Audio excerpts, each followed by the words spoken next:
What's up, y'all? Remember this? Yeah, I'm home now.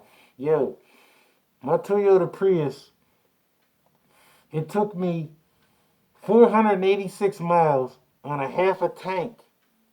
I was getting 57 miles to the gallon off of that bitch.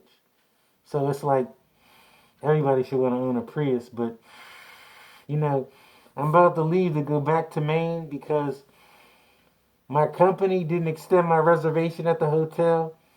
And they had to move. They called me today to tell me they had to move my stuff out of the hotel room, and it's sitting down in the lobby where I had some stuff that was important to me that I didn't want nobody fucking touching, and it's down at the front desk of the hotel. So in about 3 hours, I'm gonna get back in the car and drive another 9 hours. But hey, it don't matter. But I'm glad to be back for a little bit of time. I actually did some real grown up shit. I was a medical marijuana patient, and before my card expired, I bought, I stocked up on some good weed, but and I left it here. So when I went back to uh, to Maine, I was just sitting in my hotel room, and that's when Doctor BOA, one of his videos. See, one thing I do is I take videos that I want to watch, and I turn them on at night, and just keep them by my pillow and just listen to them. And his video came across where it was saying if you've been doing the same thing that you've been doing since you were a kid, you're not developing, basically in a nutshell. And I've been smoking weed every day for at least 300 days out of the year, every day since I was 18 years old. I'm 45 years old now. That shit should have been given up really 20 years ago. But, and it arrested my development. So I flushed that shit down the toilet. I've never done that before. And it was government shit, high potent marijuana. And earlier today, some young kid lives across the street asked me if I had some weed to sell because I'm notorious for coming out, or I was notorious for coming out, sitting on my front porch, just blazing, and going back in my house. And like I said, I'm connected to the point here in Wilmington that the county police drove by my house. I'm smoking. They fucking waved to me, man. But anyway, I flushed the shit down the toilet because I want to get rid of this. I want to be out of this arrested development. Um, you know, I'm sitting in a house that my grandfather bought in 1950 and raised his family here. And he died in '87, and my grandmother just died in January. So now I live here, rent free, and the house is paid for. If I didn't have arrested development like my there's 6 of us grandkids, 3 boys and 3 girls. It's like the Brady Bunch, so I'd be the Bobby Brady. But all the other ones, Greg, Peter, Marcia, Jan, Cindy, they all are off lawyers, doing their own shit and got their own shit. So people will always be able to say to me, you know what, you should have your own, but oh well.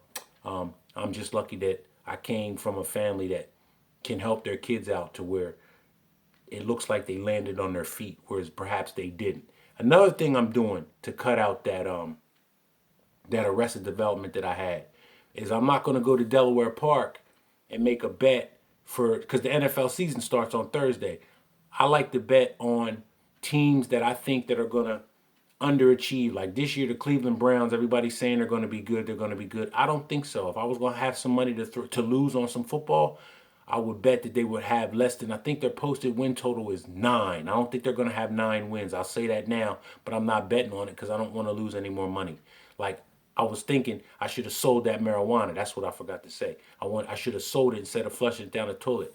But I've spent so much money on weed, and it's killed me in so many ambitious type ways that $50 ain't gonna mean shit. Like the fact that I'm not buying marijuana anymore, my job pays me pretty good. That money's gonna come double fold. It's just gonna be a matter of seconds before I get $50 for something. But enough said. No more marijuana. No more betting football. This is gonna be the first season since I was 21 years old. Keep in mind, I'm 45. That I didn't make one single bet. I had 1 year where I did make one bet and I lost it and didn't pay up. I was notorious for that shit too. And I would have my own house if it had not been for me wanting to bet football games during that 2007 season where the Patriots went undefeated and lost in the Super Bowl. I lost a lot of money that year. I lost about $7,000 and couldn't recover. And I had to pay the money because I was doing this shit online and you got to have a credit card to do it up front. Now that I said all that, I wanted to talk about what somebody said in one of my comments on. I got a playlist of 80 songs. It's called Super 80s. If you like 80s music, I'd like for you to check it out. There's some good songs on there. But the person commenting, Jedi Run, shout out to him. He commented on how a lot of these songs are blue-pilled simp songs, like Billy Joel's Uptown Girl, simp song. Billy Joel's For the Longest Time, simp song. How about I'm not gonna try to sing because I can't, but how about that? Never gonna give you up, never gonna let you down, never gonna run around and desert you. Super duper blue pilled simp song. How about one of the most notorious simp songs ever to me? Wherever you go, whatever you do, I will be right here waiting for you. No, completely blue pilled. Then you got red pilled songs. Elton John's I'm Still Standing. John Bon Jovi's You Give Love a Bad Name. I don't even like rock and roll. I don't even like John Bon Jovi, but that's one of my favorite songs, period. That's on the playlist. There's a couple more blue pilled or red pilled songs, but either a song is red pilled or blue pilled. And once you become red pilled, you just can't look at women the same. We all know this. It just you cannot do it no matter how you try. But that's how society got us with these blue pilled songs. Got us to be a simp.